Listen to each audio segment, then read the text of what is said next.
Welcome back to State of the Nation. Right about now, stalwarts of the PDP are currently arriving at the host state, River State, in Port Harcourt, where their primaries will be taking place. And we understand that a whole barrage of our stalwarts have indeed arrived already in Port Harcourt for this very auspicious day, as we're also expecting that by tomorrow, the APC also will be having their own primaries convention, rather, in Abuja. In our Abuja studios is the Governor-elect of Ekiti State, Mr. Kayode Fayemi.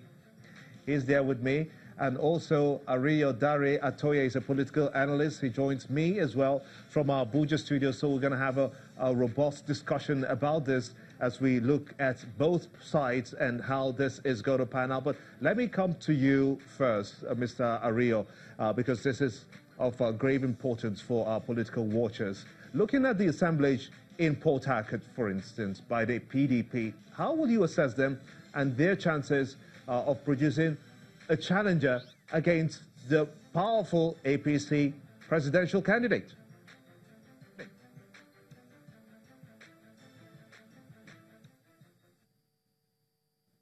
With my leader in the studio, Governor-elect Dr. Kayode Fayemi, and also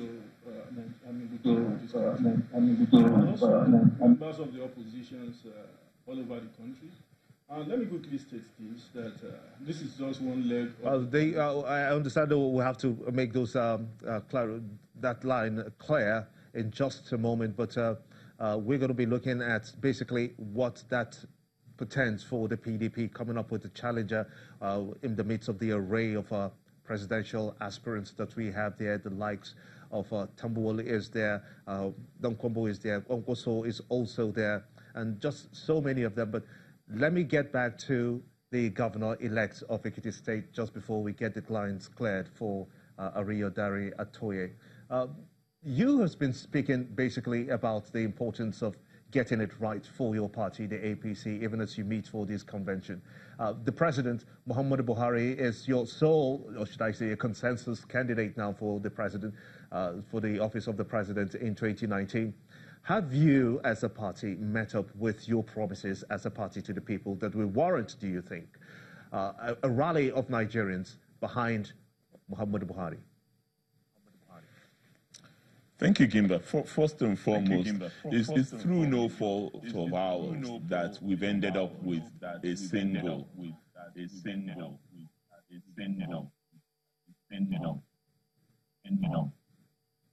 All of the members of the party that we need continuity even in the context of change, and that President Buhari is best positioned to give us that continuity as we seek to improve on the gains of the past. You talk about our promises to Nigerians.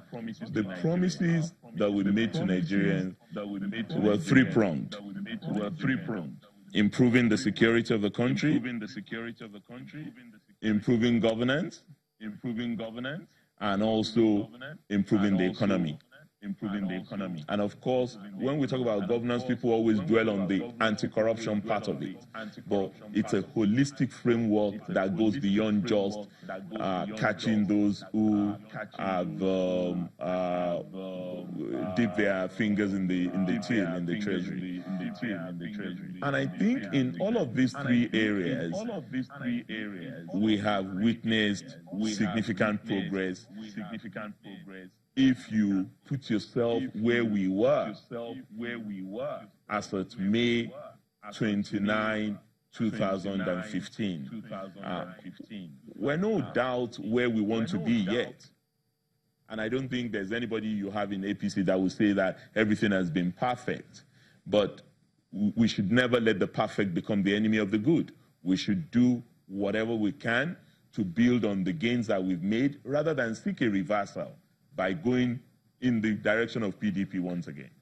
What about in the aspect of security? What have you lined up already? What have we lined up? In terms of security, who are you working with? I know that the police is an integral part of this, but what are the security measures that have been taken? Because I understand that earlier on you had already apologized to people who may be caught up in the fray of the excitement for tomorrow. But what arrangement is there security-wise to ensure that people are safe tomorrow?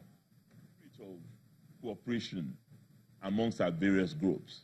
The only way to do that is to ensure also that where there has been criminality and brigandage, the law enforcement agencies do their job effectively.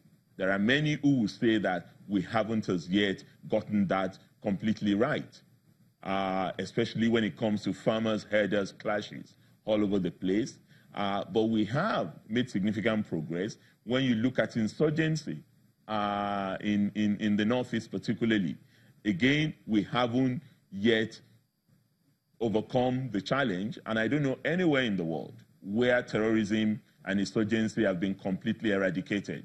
Whether you're talking of Afghanistan or you're talking of even the United States or any of these places, there are still challenges because it's an asymmetrical warfare, and you often do not even see the people you're fighting because they are often within the midst of our civilian population.